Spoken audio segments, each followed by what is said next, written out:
इसका सवाल का जवाब बहुत दफा दे चुकी हूँ। सबसे पहले तो मुझे कभी किसी ने दिखाया कि KRY ये चला रहा था कि मरियम नवाज ये फरमाती हैं कि जो पेट्रोल की और डीजल की कीमतें इंक्रीज करता है वो चोर होता है। तो हाँ, मैं ये कहती हूँ, चोर इमरान खान था जिसने आज पाकिस्तान को इस नहज पे पहुंचा दिया।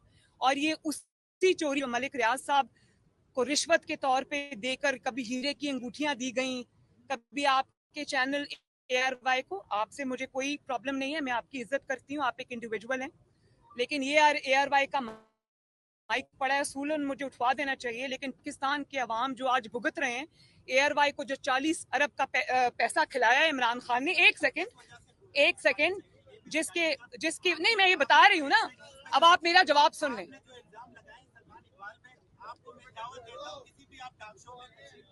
हम आपको टाइम और डेट आप डिसाइड कर लीजिएगा, वहां पे